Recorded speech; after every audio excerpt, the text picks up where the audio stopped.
Today, I'm going to selfishly enjoy a conversation with one of our Unreasonable Fellows, Dr. Ido Sella.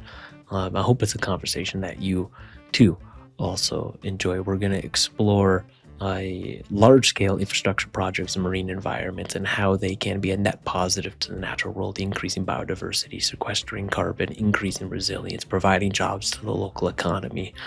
Dr. Ido Sella is the founder and co-founder and CEO of ECOncrete company, raised tens of millions of dollars, has more than 40 infrastructure projects in nearly a dozen seas around the world, was recognized in 2019 as one of the best inventions in the world by Time magazine. And in a lot of ways, they're just getting started. So to expose us to a brighter future and to get to weave in a more personal story, we're going to dive into this conversation with Ido.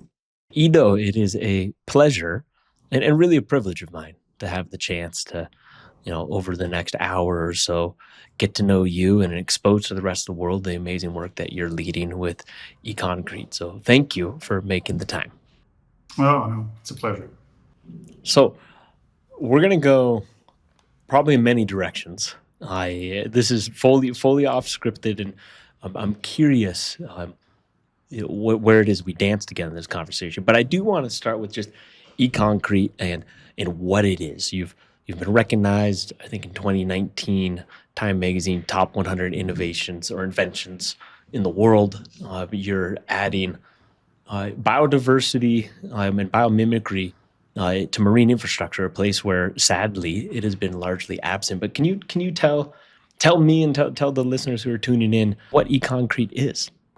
Sure. In plain words, it's basically a technology that allow construction to be more responsible and to provide us with ecosystem services that in the past were not given from those structures. And I'm talking about ports and seawalls and revetments and any structure that's associated either with the coastal environment or actually in the offshore environment.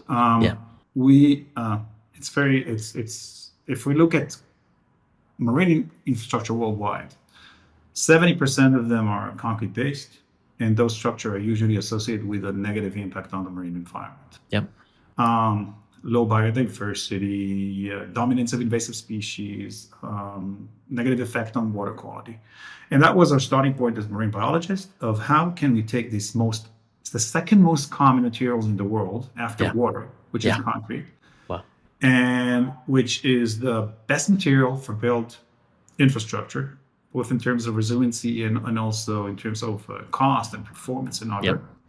And how can we make him better support biology and biological communities? Yeah. And it took us quite a long time.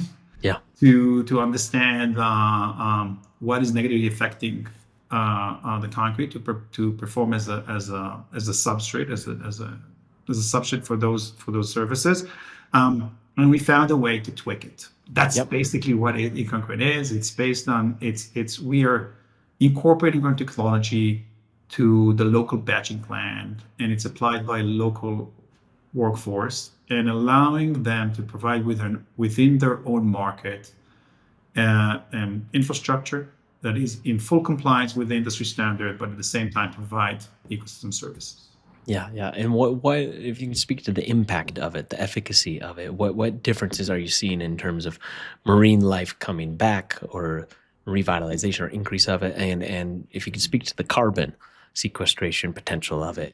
So let's dive into biology 101. Yes, take us there. I think it's important. So if we look at any substrate that is under the water, if it's a rock, if it's a pier pile, if it's a steel pile, if it's a sheet pile, all of them are exposed to the water column and basically are colonized by different organisms that are coming from the water column, and those organisms can basically release. If we look at oysters and barnacles and corals, all of them are releasing their larvae into the water. So most of them are releasing the eggs and the sperm into the water, and there's a fertilization in the water column. And there's this little baby, the larvae is swimming in the plankton, and the larvae of a coral look like a little worm, and it's basically swimming and moving in the water, and the currents are pushing it. At a certain point, they interact with the substrate. It can Yep. be a seawall, it can be a vessel, Yep. it can be a pipe, and they sense the surface. And they're basically at that point, that's the only point in their life cycle that they take a decision to settle. Yeah. Because this barnacle, which can swim around in the water or look like a small crab, once he settle and colonize and attach himself to the substrate, that will be the last time he'll move in his life. Yeah. And it's the same with corals and the same with barnacles and oysters and all those sessile communities. And they're sensing the substrate. Yeah. And if the substrate is not fitting to their requirement, they will keep on drifting until they find something better, or they will be eaten, or they will be drift for a long time in the water column. So that's the process. And our target was to make sure that concrete, which usually give the wrong signals to those organisms, Yep. will provide them better signals. And it took us to a while to understand what do we need to change in the concrete in order for it to be a better substrate. So they will colonize on it. And that's actually the reason why standard concrete is colonized by invasive species, because invasive species are species that are very tolerant, that they're not very specific to the substrate. And what they need are surfaces and enough flux of food and as little competition that they have on the surface so they can flourish and grow on it. And it's exactly what concrete providing them because other species cannot settle on it. So we it took us a while to understand. At the beginning we thought different we went on really wild different guesses of the pH and other things. And we actually got to the directions of how to work it out completely by accident. Yeah. We did an underwater survey on large, long seawalls of power plants, and we noticed that one of them is behaving biologically different than the other.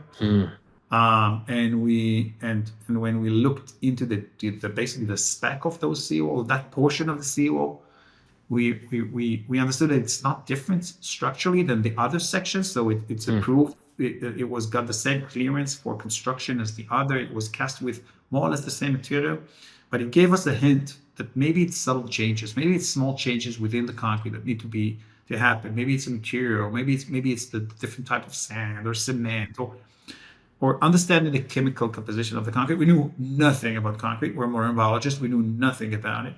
So we reach out for support for concrete technologists, and that reach out and basically the beginning was like, we want to publish a paper.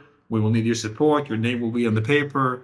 We will publish it and all of it, and we're all going to be happy. And that was the starting. That's the main driver when you're in the academy. So, because you were an ecologist at this time. I'm a marine biologist. Yeah, marine both biologist. of us, myself and Dr. Shimrit, that we Yes. funded the company. The company came from. We did our master and PhDs on marine biology. Perfect. And later on and work all over the world on research on that. So it was before we started. Yep. And at a certain point, we understand that we need to basically control the leaching out of different components from the concrete out, and how do we do it, and how we started with experiments that we ran in the Red Sea, which is a tropical environment, in the Mediterranean, which is a temperate environment. Then, in a collaboration with NOAA, we started to work on federal ports along the east coast of the U.S. So we ran those experiments from Key West to Savannah, Georgia, and around New York City, up the Hudson and in the Bay, and even freshwater of the Great Lakes. Yep. And worked out of NOAA labs. And we showed that we can control the performance, or can affect the performance of local concrete in different regions. And in all of them, increase significantly biodiversity, reduce the dominance of invasive species. Yep. And connecting with what you asked, if you look at those species of the sessile community that grow on marine infrastructure, yep, a lot of them are secreting calcium carbonate. So I'm talking about the shells of the oysters and the mussels and the barnacles and the bryozoans and the skeleton of the corals, it's all calcium carbonate. Yep. So we're increasing basically the position of calcium carbonate on the surface. We're creating this biogenic crust that is based It's making it more resilient. on skeleton. Exactly. So it's making the structure more resilient. Wow. But if we look at what is calcium carbonate, calcium carbonate is basically the little larvae, which is a soft tissue, and she knows that now she's settled on the structure, and they need to protect themselves somehow, and the way is to grow a skeleton. We'll take basically dissolved CO2 from the water, we'll take a calcium ion from the water, and we'll create calcium carbonate. So it's one of the most efficient biological processes of carbon sequestration. Yeah. So by basically increasing the volume of this biogenic, the more oysters, more barnacles, you increase this crust, and you create this process that is significantly higher than what we see on standard infrastructure. So for example, now when you compare a standard seawall with a seawall in which applied our technology, you'll get 7 times more carbon sequestration per square feet. Seven times or seven? Exactly, 7 times. Yeah. 7 times. Yeah. So which is a significant change. And on top of that, as you mentioned, there is the process of what we call bioprotection. Yeah. So you create this surface that's protecting the infrastructure, and we're dealing with a very hostile environments, right? There's chlorides from the seawater that try to penetrate into the concrete, get to the rebar, the steel inside the concrete, and corrode it. So it will, and basically the result is it's expanding and blow up the concrete from the inside out, which is one of the major diseases of waterfronts worldwide. If you have a crust of biology covering the surface, you significantly reduce the ability of those chlorides to penetrate. And even the British standard for construction, which is the most high level and respected standard, is calling for not cleaning your infrastructure because this, what they call fouling community, is protecting your infrastructure. So you're basically harnessing the power of biodiversity and ecosystem to protect your assets. And at the same time, you're doing it without affecting the service life, even increasing the service life of the infrastructure, and allowing it to provide all the services that you're aiming for it. If it's protecting a waterfront of a city, or a seawall, or a quay wall of a port. So that's basically what we do, and we operate globally with that technology. Yeah, and how many coastlines are you operating on now?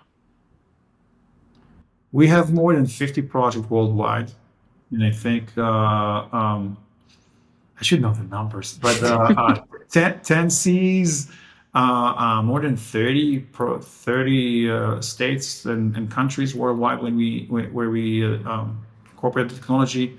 Hong Kong, the GCC, Australia, New Zealand, Canada, Alaska, California, New York. Wow. So if I were to mirror back, so 7 times the carbon sequestration, the calcification of the actual walls themselves improves resiliency significantly of the actual infrastructure. You are drastically reducing invasive species while enhancing the biodiversity of local species, and kind of protecting the ecosystem itself. What's the catch? Is it more expensive? Is there any what's preventing the world from adopting this outright, or are they? And you're just trying to keep up with the rate of demand? So there's 2 things here. First, yes, it's more expensive because you need to add more materials into the concrete. Although you're adding really a small amount, it's like a salt and pepper, but you still need to mobilize some materials and add it into your local concrete. Yep. So there is a cost associated with that. There's also a cost of the developing of the technology and the IP associated. So there's a cost associated with our technology. It's really depend on. I always say that all of our clients want to do good. Yeah. None of them is willing to pay to do good. Yeah, totally. So the only reason we are operating worldwide and we're selling our technology is because we're solving some pains that our clients have. Mm-hmm. So and there's And sometimes the pains are not related to biology or directly related to biology, right? If you increase the biodiversity on the seawall, right, the biology that grow on the seawall, you're immediately going to see an impact on the water column in terms of the species of fish that are going to be associated with the structure. Totally right. And it's a straightforward, simple thing. There's different types of food. So there are more species out there that will like to forage on it. So if you increase this, and we show that in several papers, you increase the surface area, you increase the biology on the surface, you immediately affect the water column. Yep. So sometimes our clients want to have issues with fishery, right? They're building an infrastructure in an area which is either marine sensitive, it's a fishing ground or other. And we can provide them an efficient tool that can be measurable, that can be assessed and monitor. And because we're being validated by so many third parties, we are basically recommend technology in many of the regions that we operate in, so you can utilize that. We have clients that have underwater assets, underwater cables, that couldn't bury them at a certain depth and need to cap them. And because of environmental regulations, have some restrictions, and they can reach out to us. We have clients that had and was basically needed to cross a super sensitive marine environment, a 2 or 3,000 environment between the Canal and the Island. And the only way for the regulator, because it's an environmental protected area, is that if they will show that they did not affect biodiversity and even increase biodiversity. So they reach out to us. So we allow them basically to run this project by utilizing our technology to cap their underwater cable.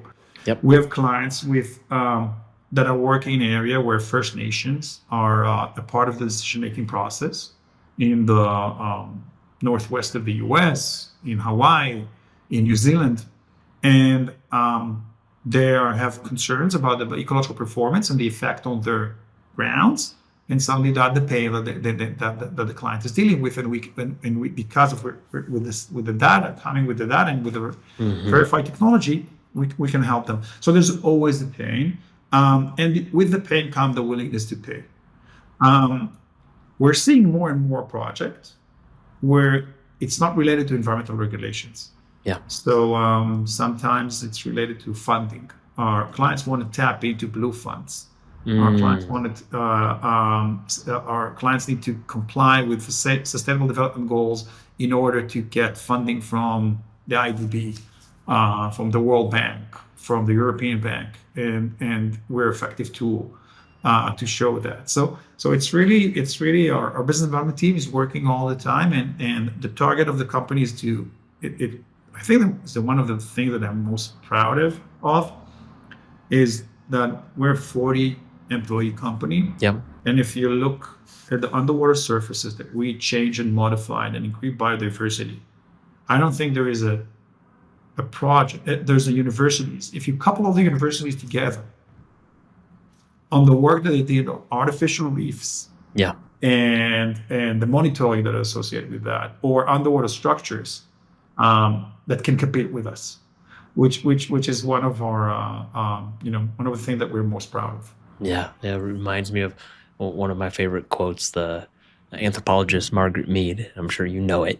It said, "Never doubt that a small group of citizens can change the world. Indeed, it's the only thing that ever has." And very much so for the amount of impact that 40 people are unlocking in the world is it's remarkable. So now that we have that picture, I'd like to just get to know you a little bit more and your journey. Am I right? You were born in Jerusalem? Is that right? I was born in Jerusalem. Yeah. Or after you. Jerusalem is like the Jerusalem in the Israeli standard is really far from the sea. That's what I was going to ask.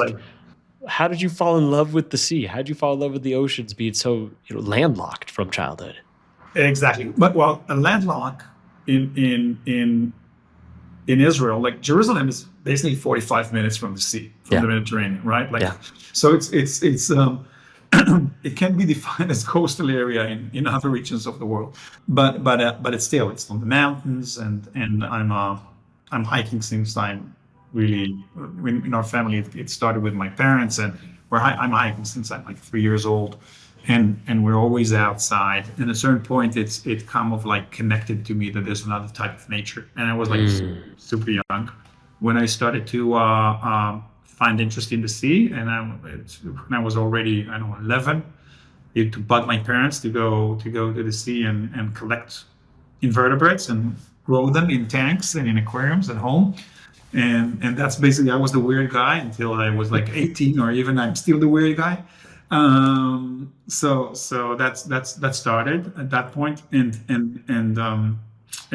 I used to at that point I started also to sail. Yeah. So I spent quite a lot of time since then on the sea. And what do you know what it is about the sea, about the ocean that you fell in love with, that really pulls at your heart? First of all, it's I think for a lot of regions of the world, this is the most accessible wilderness Hmm. that we can get to. Well said. Right? Like so specifically in areas where highly populated or well, let's say restricted in terms of geography and your ability to travel or to get to areas that are remote. Um, so it's really amazing that you can in the Mediterranean. And people think the Mediterranean is like a small body of water. It's the most one of the most aggressive body of water I've ever experienced in my life.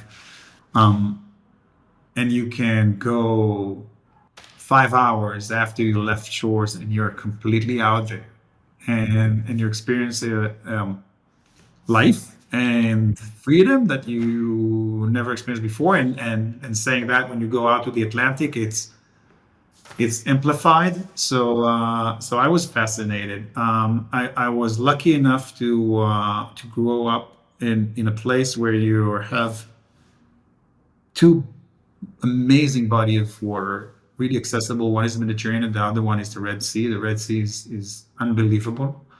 Also, what pulled me to do my PhD and on the Red Sea, and the Red Sea through research and sailing through the years also connected me to work on the Indian Ocean and on the coast of Africa. And it's really for me it's the most amazing place in the world. And because a lot of the work as marine biologists we do is diving, so it's Yeah. also give you this serenity and quiet, then and the ability to disconnect.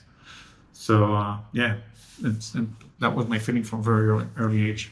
Yeah, it's the ability to disconnect to actually connect in that Mhm. sense.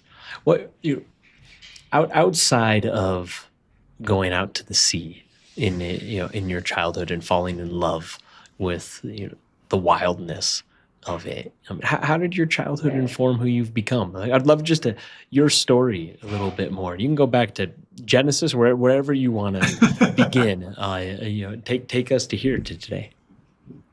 I I um I was it's well, it's good. It's I need to think of where to start, but as I said, we're a family that's been camping and hiking Yeah. since I was young. And so, really, at an early age, I joined one of the youth groups that are basically, it's not a scouts, Yeah. it's more of a hiking groups Yep. and climbing and rock climbing. And then I basically spent most of my years either being a part of it or being a guide within the system until I was 18. That's really what shaped me as a person, because that's a place where we learn, it was like my direct interaction with geography, geology, biology, ecology. It's all those things came from there, and actually not from school or the educational system that I participated in. So it really shaped me and also shaped the people around me, because my friends from that time is still my closest buddy and friends. Hmm. And there's something about being 16 and hiking for 5, 6, 7 days alone, and it's amazing. And later on, really when I was 17, I went hiking for a month in Ireland, and then when I was Before I was 18, I did 3 months in Africa hiking. Incredible. So backpacking. So it's actually shaped, in terms of independence, in terms of your ability to assess challenges and to see what is important for you. I think it's really shaped me.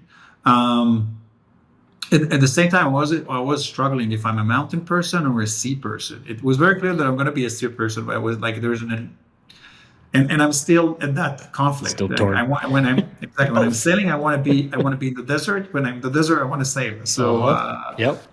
so it's always a conflict that I'm running with, and at a certain age, I started to balance it and to understand that it's not going to change. Mm. But that's actually what shaped me. Later on, I went to the army, and when I finished the army, I basically became a first mate of one of the largest research vessels Oh, at the wow. time, in the Eastern Mediterranean, Okay. which was an amazing opportunity because it's basically connected my both loves. One is steel and rusted steel and machinery, and the other one is biology. Yep. Um, and so it was great. And then when I started my master and my PhD, I always thought I want to work on artificial reef because wrecks, and Yeah. that was my dream. Um, but somehow I went into more coral physiology and aqua farming and other, which still had technology and biology together. So it was a nice mix. Mhm. Spending so much time in the wilderness, whether that's in the desert or the mountains or at sea, I oftentimes feel like, at least for me personally, the wilderness is the greatest mirror and teacher and safe place sanctuary that I have. I'm curious, like, what has this time in wild settings taught you? There may be many lessons, but I'd be really curious to listen. First, there's something about the quiet, Hmm. right? Like that, and you get it in the sea, and you get it also in the desert. Your ability to suddenly hear your footsteps, to go at night and feel very alert on what's around you and the small noises that are coming from different areas around you, which you probably will never have heard if you were in an urban environment. And you need to understand that we're such a small piece. We're not basically affecting anything. Those stones going to be here after us. They've been here way, way before us, and it's true for any drop of water in the ocean as well. We're here for few years visiting. We need to make sure that we're not creating a lot of impact or reduce the impact that we create, and make sure that we are leaving the ground, hopefully in a better condition. Although that's not going to happen. That's not how I see it at the moment. Yeah. Than to our kids. And there's something about this wilderness which is giving you this feeling. Unfortunately, there's less and less wilderness available. Even if you look at one of my favorite places in the world is Baja. Hmm. And if you're traveling in Baja, or if you traveled in Baja 20 years ago, Yeah. and you travel now, you can see the difference of your ability not to disconnect or not to see effect of Mhm. of human beings on the area that you're hiking through. And it's true all over. And in a way, when you're getting into a park and people are giving you this types of regulations that are required in order to keep this park in condition, Yep. you are giving instructions of how to operate your wilderness, Mhm. which is basically a bit of putting you down of the experience of being out there, Mhm. as opposed to, let's say, people from 100 years ago. You still can get it in the sea, right? You can go out and there's no actual, you're even getting to a place that, when we're working offshore, Yeah. even the jurisdiction is very flaky Mhm. of what are you complying with, what are you not complying. It's every person to itself need to decide how we behave, because you can do whatever you want there. So it's still I still have it in certain area, and I mostly have it in the sea, but that's What is that solitude or that silence, that aloneness? What has it taught you about yourself? First of all, it's giving you perspective of how occupied you are on the day to day. That even if you don't think you're occupied, you're fully You occupied. are. Exactly. Specifically as an entrepreneur, specifically in a management position, you're always, Yeah. yeah, there's always something to worry about, and there's always a crisis to deal with, and you might forget it in the 2 days later, but at that point, it seems like the most urgent thing to do, and there's a good chance it is. Um, when you're getting out there and you suddenly immediately understand that you can sleep better, Yeah. that you can eat better, that you can feel better, and it's not Totally. because it's not because of any other thing than your surroundings.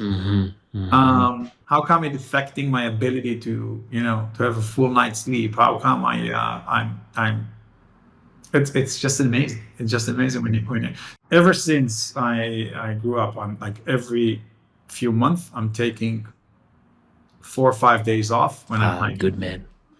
and it's basically there's nothing really. It's two buddies and we're hiking and either backpacking or when we're getting older we do day trips and we camp near the car That's great. because some of them are too fat to work to walk anymore, although they will never admit it. Yeah, yeah. And I don't need anything else. That's the only that for me to tune down. That's basically the only options for me to.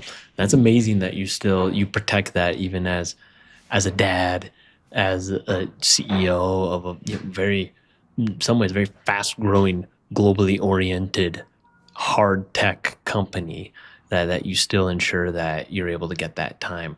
Have there been moments when you haven't, or have you been religious about protecting that? No, I'm religious. I'm our first round, our last round. Sorry, I can share an image of that. It's embarrassing, but I share an image. Please do.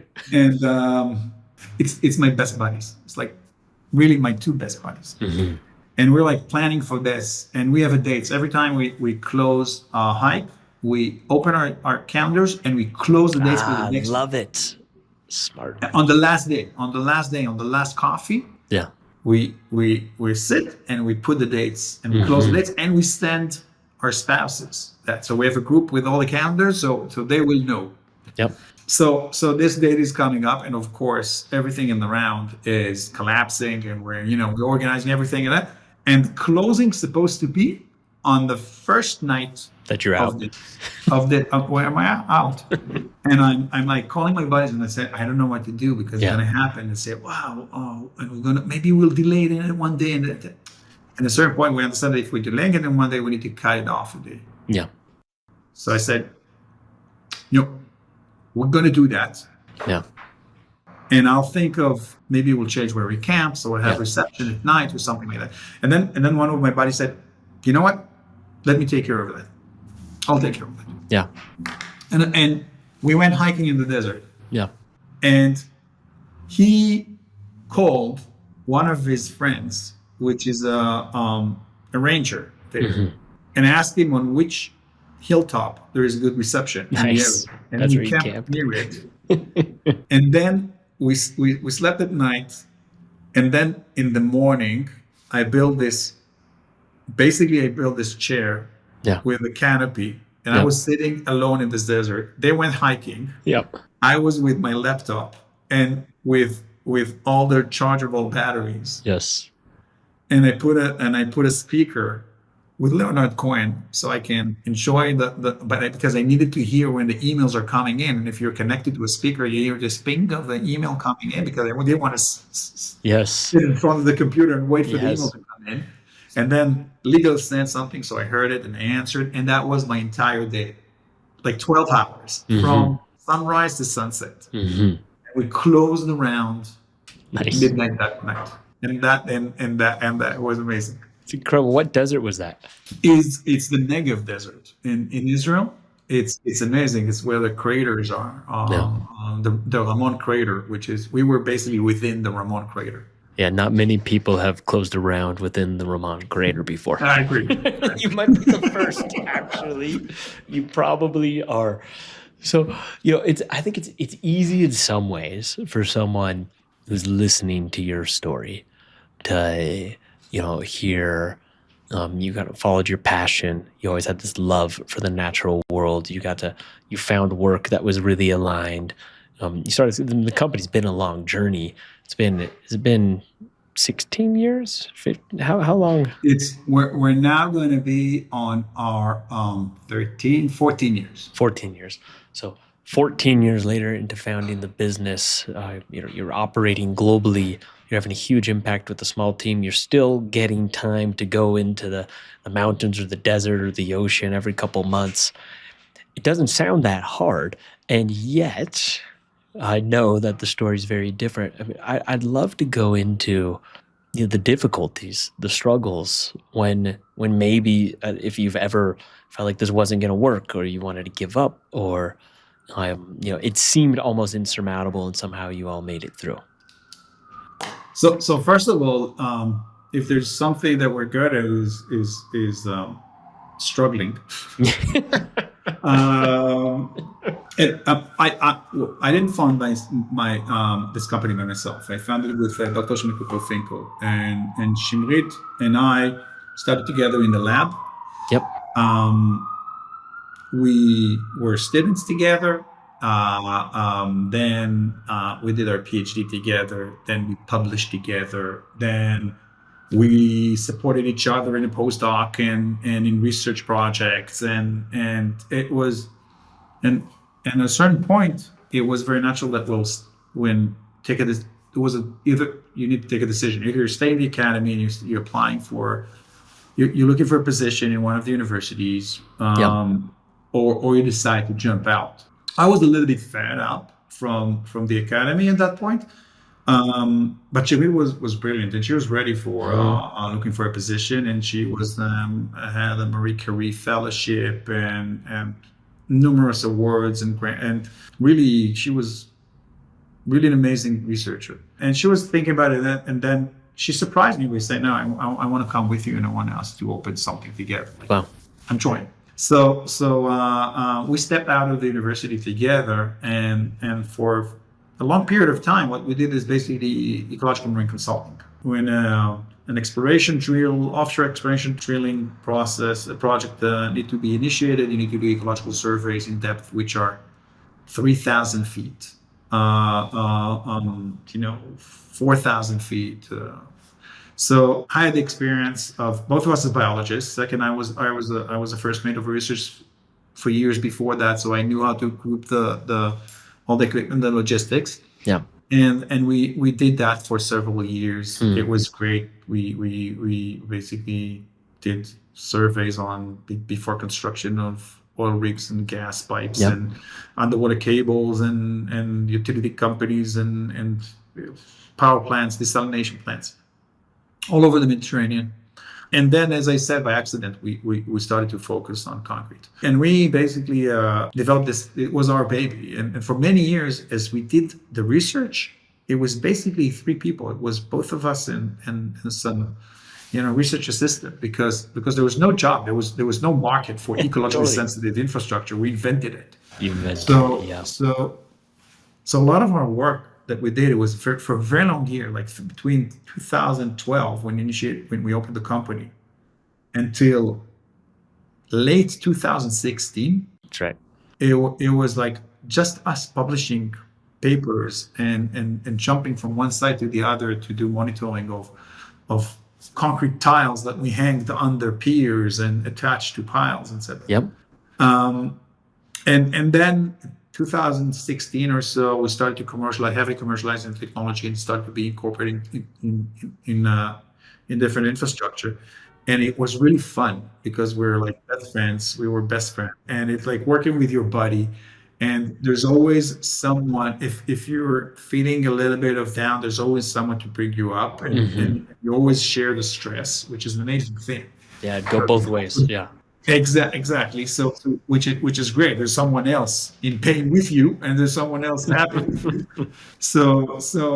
And we always were amazed of looking at other CEO that did it alone, because we completely shared each other. Like we had the same computer, almost the same computer connected. So there's all the emails were we either way were CC'd, so we can basically, you know, work it out between ourselves where nobody else would, it was really, and I never experienced something like that Wow. before or after. Um, and then and all things went actually great. We had a crisis, we had, like, with all the rest of the world, we had COVID, and we were together and we faced COVID with our team. At the time, the team was not so, we're like 15 employees or so, and we went through COVID. We already had representative in the US, we already have some representative in Spain, but it wasn't an office yet, Yeah. wasn't an active team. And all things went well until 2021, when basically Shimrit left the office and was run over by a truck, really 2 minutes from the office. And we lost her in that moment. And it was just this,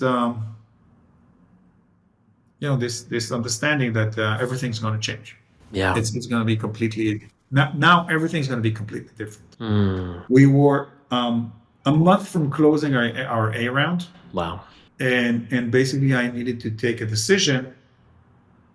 Are we going forward? What because it's either we couldn't idle. It's either we're going forward or we stop. Yep. It was very, very clear to me that the driver behind ECOncrete is not, as opposed to other entrepreneurs that wanted to have, run a technology, try to do it, to commercialize it. If it's not running, they will think about something else. We are not that kind of person. Like, we are marine biologists. That's what we like to do. That's what we want to do. We wanted to make a change and create an impact. And it's a completely different driver than other entrepreneurs. Yeah. And it was like crystal clear to me that if at that moment, that if it was the other way around, and I was the one that evaporate from the world on that horrible afternoon, she will take it forward as well. She won't blink and return. The benefit was that we practically shared a brain, so nothing was lost, because we could immediately take over each other, because that's how we played for years. Yep. Which a kind of I don't know, we were getting ready for it. I don't know. It's very different than other companies, because we shared it to the level that I had all, she had all my password, and I had all her password, and we can work it out. So that not really the day after, we were ready with everything is to go forward with. I regrouped the company, and then everyone was on the verge of collapsing, and it was really a crisis. And we basically decided we go forward, and there's a mission here that we wanna achieve. And now we also have another driver, and it's basically doing it in her name. Her legacy. Yeah. Exactly. That was the process. So I think we closed the A round maybe 3 weeks after she passed away. Wow. I can't imagine. And that's when you see the value of the partners and the value of the investors that are first of all took a huge risk. Yeah. Because it's basically investing in a really unbalanced system. Yeah. And taking a kind of a leap of confidence on the leadership, and really it's quite amazing, because those investors were in touch with us for a month before she passed away. And all of them on the first call said, if you're going forward, we're investing. Wow. And this was really a kind of for me, it was really an amazing statement from all of them. And what was amazing, they didn't, I needed immediately to contact them, so they will hear it from me and not from the media. Totally. And all of them immediately gave the same answer. Wow. Not coordinated. It was just where they were. Yeah. No, not at all. Not at all. Which was quite amazing. Wow. And through this process, which I can't imagine how difficult it was and has been, to go from a mind, it sounds like a mind and a heart meld with your co-founder, with Shimrit, and co-leading the company, and then having her pass. What have you learned about yourself through that process of now going at it, of course, with the broader team, but without your partner? I can give you that in one statement. Mm. It's not a crisis until someone is dying. Mm-hmm. It's just a pain that you need to deal with. Mm. Yeah, as it's just a storm. You, You can it's weather it. just yeah, it's just like you weather it out. You go through that. Don't call it a crisis. It's not a crisis. Crisis if I have casualties, it's a crisis. Before that, not and it's completely changed your perspective. It also allow you to deal with stress completely differently. Like and we went through. We're dealing with a market which is very conservative, very Extremely. One of the extreme, most. exactly, slow to respond, Yeah. unflexible, Yes, all the things. um, um, delaying decisions, right? If you think about how long a large infrastructure is in the process before breaking ground. Yeah. And so there's a lot of, up and down, and you need to get, either be patient or deal with some last minute issue that can affect you on the long run for the 3 years ahead. And it's a kind of, and we're always saying now in the management, nobody died, it's okay. All of us are going back to our loved ones. Yeah. This is the pain, and we will deal with that. We will figure it out, and we'll forget about it probably in 2 weeks or so. Totally right.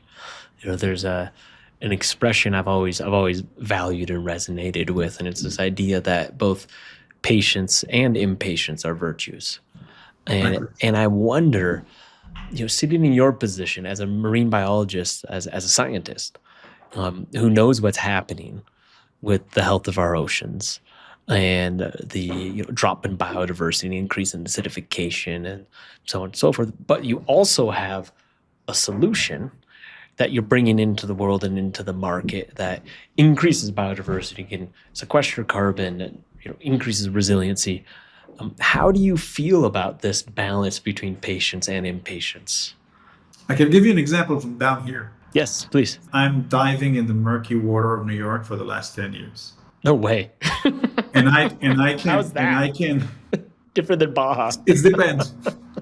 Depend on the day. I can tell you firsthand that I can actually see the change that the Clean Water Act did in my own eyes. Wow. Because when we started to dive in Brooklyn Bridge Park, That's right. in 2014, Yep. we couldn't see the species that we're seeing now. Mm-hmm. There was no oyster recruitment, natural oyster recruitment. Now, when we finished a large project in Staten Island, Yep. which is now covered with oysters. Yeah. It was just a publication on it in the New Yorker just 2 weeks ago. We on mid-Manhattan, we participated in a project and our technology was used, and it's covered with oysters.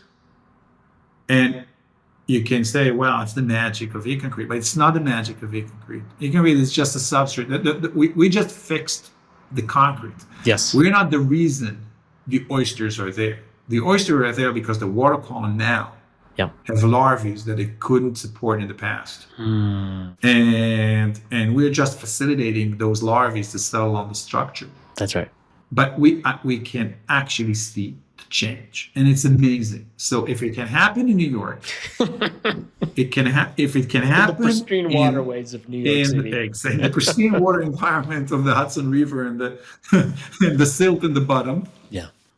Courtesy of General Electric, it can happen everywhere, and it's amazing because it's, if you look in terms of ecological timelines, it's nothing. It's a blip. What is it? 15 years? It's nothing. Yes. And this is one thing. The other, I think, all of us saw it in everyone that is hiking, sailing, an outdoor person saw the impact of COVID. Yeah. Yes. How much came back? Immediately. It rebounds immediately. Yeah. Suddenly whales went out, like most sightings in whales in Jamaica Bay than in the last 20 years or so. Mm-hmm. It happened a month after. So we can make the change. It's all about if we take a decision to do that. Mm-hmm. On the other hand, as marine biologists, we see the impact. we did a long study on Tanzanian shorelines and the border between Kenya and Tanzania. Those are the most beautiful reef I ever encountered in my life. I ever dived in my life. Wow. Most of them are unknown. And one of them was a place that we came back again and again every year. And the last year we visited, we couldn't find it. And it was like, do we have an issue with the GPS? Maybe we didn't mark it well. We need to go back to our notes. And after we verified everything and we understand we're in the same spot, it was completely demolished by dynamic fishing. Wow. So this event that probably was an hour, 2 hour of fishing, completely collapsed a reef. A small atom can recuperate and it can regenerate really quite fast. But it's also very sensitive for impact. So I'm a kind of cautious optimistic. Yes. I hope that the world will rebalance, because at the moment, if you look at different geopolitical processes all over the world, are not going, in terms of looking at our environment and understanding the value of the natural assets around us, not in terms of monetizing them, but how can they support us and make us more resilient on the long term. I'm not sure we're the best time in history, but same time there were sometimes in the past that were better. So they're probably it's gonna be cycled again. So I'm cautiously optimistic. Very well said. I heard a story. You might be able to validate this as fact or bullshit. But I heard a story that in Manhattan, 100 years ago or so, the hot dog carts and the pretzel carts that we now have, those used to be oyster carts, because of the abundance of oysters in the Hudson itself, and then of course that evaporated, and it's beautiful to see the waters be able to remember what they once were. But is that story true? It's true. It's true. Okay, good. if you look at the tip of Staten Island, there is a town that's called Tottenville, and Tottenville was severely impacted during Superstorm Sandy. That's right. And then there was we were part of a group of that basically redesigned the waterfront of Tottenville, and the solution that we figured out and we pushed forward was basically a chain of breakwaters that will increase the width of the sandy beach behind them. So basically we induce sediment secretion. And by doing that, actually naturally create a buffer that will protect the city of Tottenville. Tottenville, there was a loss of life and assets on the waterfront. And we got it after this project got a federal funding 2014. And went into construction 2021. After a very long process of designing and proofing and physical modelings and other. And construction ended this year. Wow. And it's a chain of breakwater protecting the shorelines, that portion of Staten Island. And as I said, construction takes time. So the first breakwater were initiated in late 21, are already covered with oysters. Now, Tottenville was known as the oyster capital of the Northeast. And at the moment, there's not a single natural oyster bed out there in front of the water, on the waterfront, or let's say in the shallow water. So we build those structures in a way that will help them get naturally recruited, and also they will be able to be seeded with oysters if needed. Incredible. And it's already in the process. So we're getting into the point now that the water column, the quality of the water is good enough. We know what the factors that are needed to be incorporated in those breakwater in order to support the growth of oysters. And the Living Breakwater project, it's one of the projects that I'm most proud of, because we started it so early on. Like the design started really early, 2014, and you can see the result now 10 years later. Beautiful to know is already underway, and I imagine a future where my wife and I, we're both vegans, but we will eat bivalves. specifically for the reason that, especially if they're farmed or if they're growing on your infrastructure, they're cleaning the oceans. I would love to see a future state where I walk through Manhattan and that hot dog stand that I do not eat is now fresh oysters coming from a Oysters. clean water column and and a resilient It will take infrastructure. time, It'll but take time, there's a good chance. but Yeah, it's a good give it chance. 10 years or so. I can wait a decade, Ido. That's not an issue. I have patience on that front.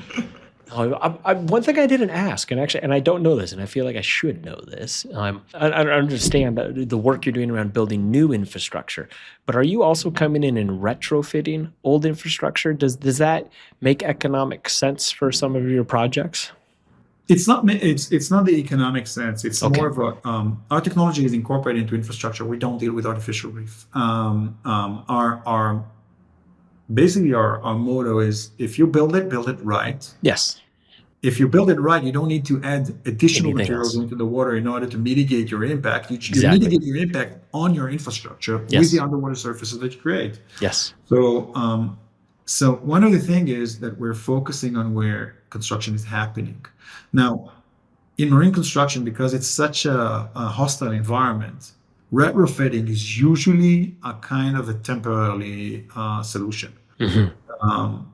So in order to, what you usually will see is that it will gut out a portion and will rebuild it because there's some technical challenges of waterfront assets, and you can see that those are the area where you're going to see suddenly the screws, the huge screws that are holding the seawall on top of the other seawall starting to seep in rust, and so naturally the engineers will specify not a retrofit but a replacement. Understood. Yeah. Well, Ido, I want to respect your time here, but I also want to ensure that those who are listening to this conversation, and this includes myself, that if we want to, we can become a part of the solution or a part of the future that it is that you're pulling into the present. I'm curious, how can the world, if they are willing and interested, engage with the work that you and the team at ECOncrete are leading? Maybe in general, not specifically on our technology. Yeah. I think that the one thing that is most important in our field is that everything needs to be evaluated and performance need to be validated. Yes. So whatever you do out there with the intentions of supporting biology and biodiversity or target species, you need to make sure that you prove that it's actually working, because otherwise you might create damage. Yeah. Or just a greenwash, which is also a type of a damage in the long run. Yes. So not related to ECOncrete, but any solutions out there need to have a solid scientific validation. And otherwise it's affecting the entire industry. Yeah. It's really pushing aside and kind of creating a fog screen on what is actually your targets. So whatever you want to do out there to increase biodiversity, and it's either in land or in the sea or in different environments, in the jungle or in the desert. You need to build it in a way that you can prove your performance or validate your performance. And we're putting it as our main motto in ECOncrete. Like, we have a monitoring plan and we call for third party to monitor our technology. And I think a lot of other solutions need to do the same. So if you want to push those solutions out there, make sure that you're asking for validation of performance. And then if you do that, if it's related to eelgrass or mangroves or planting trees or oysters or supporting a target species of a butterfly, show me that whatever you do there is actually performing instead of just being a claim. And I think that if all of the different technologies, provider, researcher will do the same, it will provide a kind of a guidebook and the kind of a menu that we want our decision makers to have in order to quickly take a decision of what to implement and where.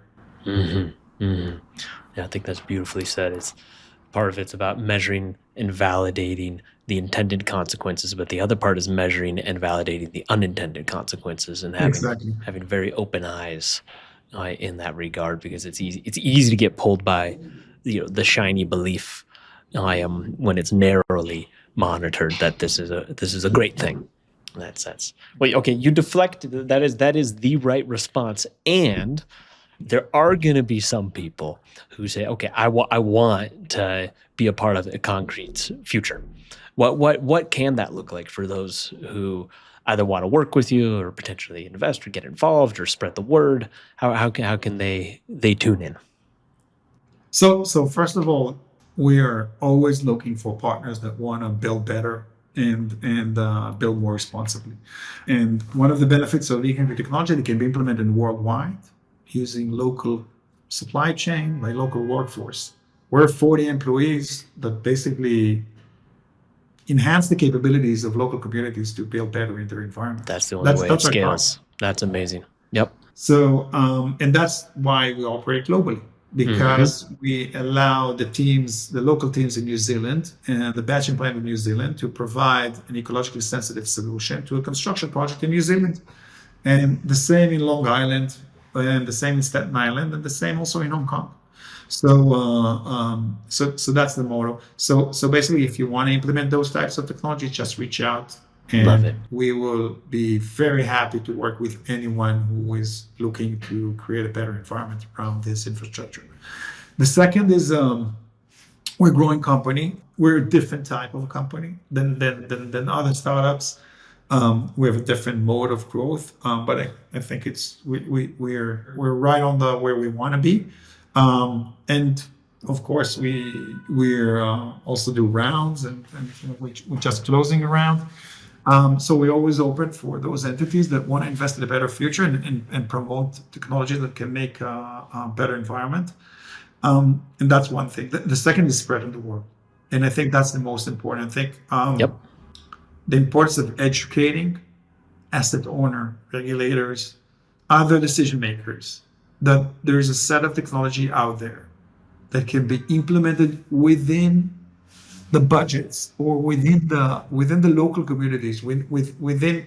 I think locality is the most important, because that's a main driver. You want to make sure that the people that are going to benefit from the services that this infrastructure will provide will be the one also going to benefit financially from implementing it.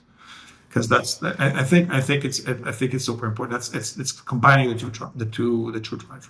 So spreading the word out there, and from that point is pointing the people for looking at the data, looking at the performance, Yep. and take a decision by themselves how they Percent.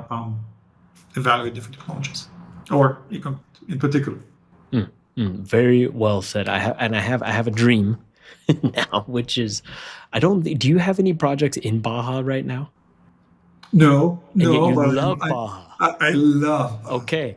Okay. This is now a personal project is to get you in any way we can give me a connected reason to into get the there, and infrastructure in Baja without question. And actually, I forgot to ask one thing. So apologies for throwing one more in there. But you came to us, and Shimrit came to us through the Unreasonable Impact Fellowship that we run with our partners at Barclays. Um, and I know that they came in and they invested into ECOncrete. I'm curious, just for my own awareness, how have they been as a partner to you all?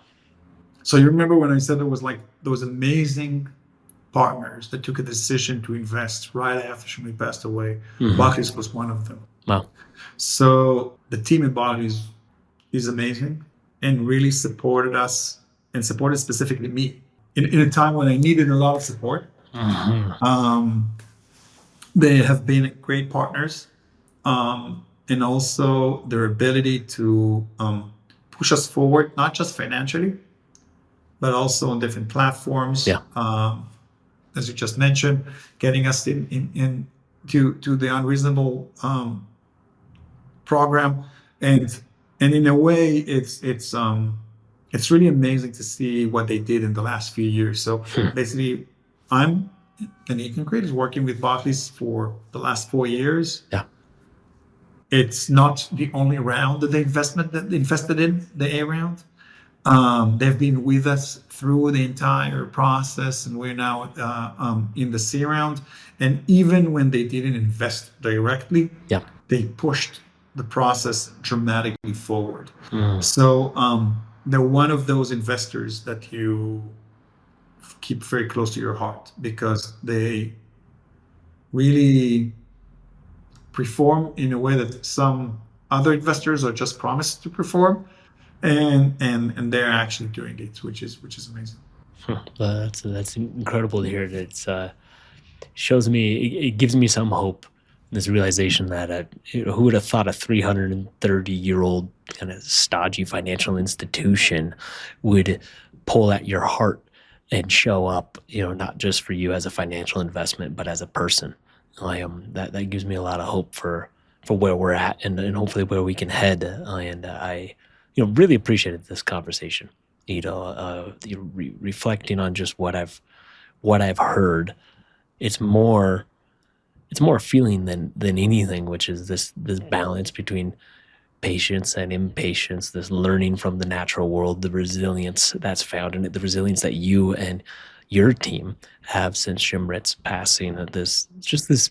You're leaving me with a feeling that, yeah, it's going to be tumultuous and we'll hit storms, but that we got this, and that there really is a brighter future that's being pulled into the present now by people like yourself. So I just want to say thank you. Thank you for the time, the conversation. More importantly, thank you for how you're leading ECOncrete, and how you're honoring the legacy of Shimrit, and the legacy of this planet. I'm just deeply grateful to you. Thank you, Daniel. It's really been enjoyable and surprising conversation, which I didn't expect it, but it's really been interesting. Low expectations is also a very good key to living well. Always. Always. Let's end on that note. Appreciate you, brother. Thank you. And Baja is now my mission. So more for me in the future there. Please until do. Yeah. Desert and sea, the most amazing combination on Earth. Yes. All right, my friend. I'll be in touch. Thank you again. Bye. Ciao. Thank you so much for joining us for the second episode of Unreasonable Stories, our podcast at the Unreasonable Group. My name is Daniel Epstein. I am the host of these conversations, and above all else, I'm grateful for the time that you've taken to listen to Ido's story and that of other individuals who are defining progress in our time. And next week is going to be no exception. I get the chance to share a conversation with another Unreasonable Fellow, that is the entrepreneur and the brilliant individual named Jane Chen. Jane is the co-founder of a company called Embrace Global. They have literally saved the lives of over 1 million infants in developing and emerging markets. Over 1 million babies, 1 million lives have been saved with their technology. We're going to learn how. We're going to learn why Jane started this business, and we're also going to learn how difficult it can be to be an individual who is trying to define progress in her time, trying to will into existence a solution that has yet to exist. How challenging that could be, how lonely that can be. We're going to learn from Jane's story, who is now author of a book called Like a Wave We Break.